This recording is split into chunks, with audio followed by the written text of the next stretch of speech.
ചില സിനിമകൾ നമ്മൾ കണ്ടു കഴിയുമ്പോൾ നമ്മുടെ ഉള്ളിന്റെ ഉള്ളിൽ നിന്നൊരു വിങ്ങൽ അനുഭവപ്പെടും, എന്തെന്നില്ലാത്തൊരു സങ്കടം അനുഭവപ്പെടും. ആ കൂടെ ഉണ്ടായിരുന്നത് നമ്മുടെ ആരൊക്കെയോ ആയിരുന്നു എന്നൊരു തോന്നലുണ്ടാവും. അവരെ ആ ദുരിതത്തിൽ നിന്നും എങ്ങനെയെങ്കിലും ഒന്ന് രക്ഷിക്കാൻ പറ്റിയിരുന്നുവെങ്കിൽ എന്ന് നമുക്ക് തോന്നിപ്പോകും. നമ്മളും അവരെ പോലെ നിസ്സഹായരായിട്ട് അവരുടെ ആ ഒരു ദുരിതത്തിനെ ഉൾക്കൊണ്ടുകൊണ്ട് ഒന്നും ചെയ്യാൻ പറ്റാതെ നോക്കി നിൽക്കേണ്ട ഒരു അവസ്ഥ. നമ്മുടെ ഉള്ളിന്റെ ഉള്ളിന്ന് ഒരു സങ്കടം. യുദ്ധങ്ങൾ നമുക്ക് സമ്മാനിക്കുന്നത് എപ്പോഴും ദുരിതങ്ങളും ബുദ്ധിമുട്ടുകളും ഒരുപാട് നഷ്ടങ്ങളും മാത്രമാണ്. ഒരുപാട് യുദ്ധത്തെ ബേസ് ചെയ്ത് സിനിമകൾ ഇറങ്ങിയിട്ടുണ്ടെങ്കിലും ആ യുദ്ധത്തില് സാധാരണ ജനങ്ങൾ എങ്ങനെ ബുദ്ധിമുട്ടും, അവർക്കുണ്ടാവുന്ന കഷ്ടപ്പാടുകളും ദുരിതവും നഷ്ടങ്ങളും യാതനകളും എന്തെല്ലാമാണ് എന്ന് നമ്മളെ മനസ്സിലാക്കി തരുന്ന ഒരു സിനിമ. ഈ സിനിമ നമ്മൾ പൂർണ്ണമായും കണ്ടു കഴിയുമ്പോഴും നമ്മൾ പോലും അറിയാതെ കഴിയുന്നത് കാണാം. എനിക്ക് അങ്ങനെയാണ് ഒരു അനുഭവം ഉണ്ടായത്. എനിക്ക് ഈ സിനിമ കണ്ടു കഴിഞ്ഞപ്പോൾ അങ്ങനെയാണ് തോന്നിയത്.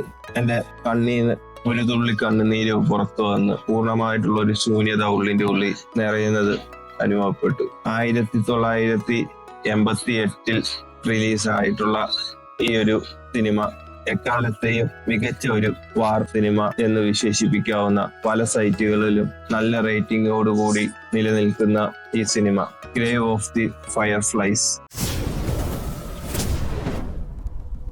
1988 റിലീസായ ഈ സിനിമ രണ്ടാം ലോക മഹായുദ്ധത്തിന്റെ അവസാന കാലഘട്ടത്തിൽ അവിടെ ഉണ്ടായിരുന്ന സാധാരണ ജനങ്ങൾ അനുഭവിച്ച ദുരിതങ്ങളും കഷ്ടപ്പാടുകളും നമ്മെ കാട്ടിത്തരുന്ന ഒരു സിനിമയാണ്. ഈ സിനിമയിലെ 2 സഹോദരങ്ങളുടെ കഥയാണ് നമുക്ക് പറഞ്ഞു തരുന്നത്.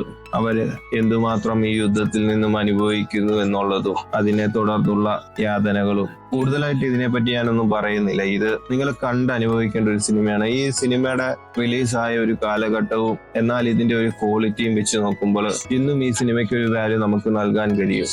യുദ്ധങ്ങൾ എപ്പോഴും നടക്കുന്നത് സ്വാർത്ഥത നിറഞ്ഞ കുറച്ച് മുതിർന്ന അധികാരികൾക്ക് വേണ്ടി മാത്രമാണ് നടക്കുന്നത്. അതൊരു രാജ്യത്തിന് വേണ്ടിയിട്ടോ ഒരു സമൂഹത്തിന് വേണ്ടിയിട്ടോ ഒരു മതത്തിന് വേണ്ടിയിട്ടോ ഒന്നും നടക്കുന്നതല്ല. അതിലെ തലപ്പത്തിരിക്കുന്ന കുറച്ചധികം സ്വാർത്ഥത നിറഞ്ഞ മനുഷ്യരുടെ ഫലമായിട്ടാണ് ഈ യുദ്ധങ്ങളെല്ലാം നടക്കുന്നത്.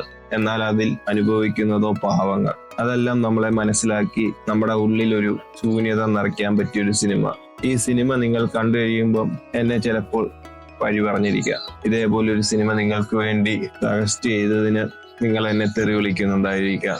എങ്കിലും ഈ സിനിമ നിങ്ങൾ കണ്ടു നോക്കൂ. ഇതിലെ ഓരോ സീൻ ബൈ സീൻ ആയാലും എല്ലാം കൊണ്ടും അത്രയ്ക്ക് മനോഹരമായിട്ട് അവര് ചിത്രീകരിച്ചു വെച്ചിട്ടുണ്ട് എന്നും പറയാൻ പറ്റും. എന്നാൽ അതിന്റെ ഉള്ളിലേക്ക് ഇറങ്ങി ചെല്ലുമ്പോൾ അവരനുഭവിക്കുന്ന ആ ഒരു വേദന നമുക്ക് അനുഭവിക്കാനും പറ്റും. നിങ്ങളും ഈ സിനിമ കണ്ടു നോക്കിയിട്ടുണ്ടെങ്കിൽ നിങ്ങളുടെ സത്യസന്ധമായിട്ടുള്ള അഭിപ്രായങ്ങൾ എന്നോട് പറയുക ഗൈസ്. ഇതേപോലുള്ള വീഡിയോസ് കൂടുതലായിട്ട് വേണമെങ്കിൽ എന്നെ ഒന്ന് ലൈക്ക് ചെയ്ത് കമന്റ് ചെയ്ത് സപ്പോർട്ട് ചെയ്യുക.